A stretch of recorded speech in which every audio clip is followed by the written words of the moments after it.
Pourquoi c'est important que le salon ait lieu ici, dans le sud, au tampon? C'est très simple. Il y a aujourd'hui environ 45% de la population pense se rendre à Saint-Denis,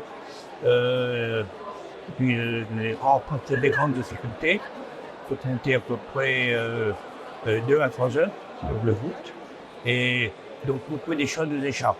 Et donc venir dans le sud, c'est mettre à la disposition de la population du sud eh bien, les possibilités, toutes les possibilités qui n'existent pas aujourd'hui.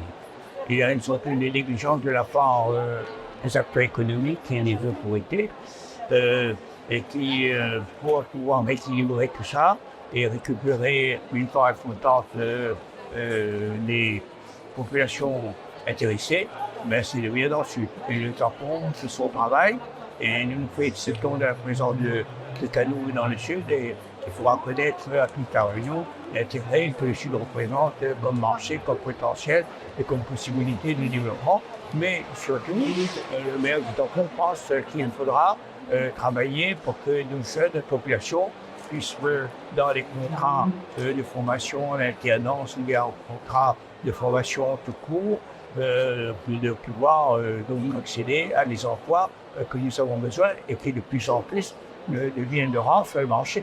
Donc, il y a ceux qui ne peuvent pas travailler parce qu'ils n'ont pas les formations et ceux qui ont besoin des personnels formés et qui ne peuvent pas accéder à des emplois de type. Alors, c'est un bon projet que de venir vers le sud. Pour vous, l'alternance, à quoi elle sert? L'alternance, c'est bien un moyen plus direct et plus court pour permettre à quelqu'un qui a un certain niveau d'instruction de pouvoir s'assurer facilement dans la société et pouvoir en même temps, tout en travaillant, obtenir une formation qualifiante qui lui permettra d'accéder à des postes de responsabilité. Cela devient une exigence. Et pour celui qui a besoin d'embaucher et pour celui qui fait la recherche d'un poste stabilisé.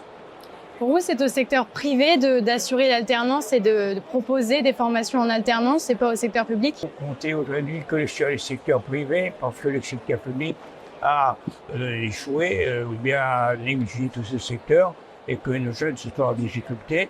Et pour que cette population, toute une génération ne soit pas abandonnée, il faudra se passer par l'alternance. C'est, je ne sais pas aujourd'hui, la solution la plus raisonnable.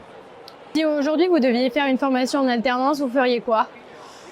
Je dirais il y a beaucoup de métiers et qui manquent de plus en plus de techniciens dans le secteur de l'automobile. Je dirais même des choses simples, même pour chercher un chauffeur de poids lourd, un chauffeur de bus, ça devient très difficile. Ça devient très difficile pour trouver un soudeur, ça devient très difficile pour trouver quelqu'un qui a un BTS en comptabilité ou bien un BTS en gestion, mais en licence, tout ça. Eh bien, c'est la tendance qui peut sauver nos jeunes et donner à ceux qui ont l'ambition de pouvoir accéder à des possibilités de vie et puis aussi pouvoir fournir une famille, faire des mains solides.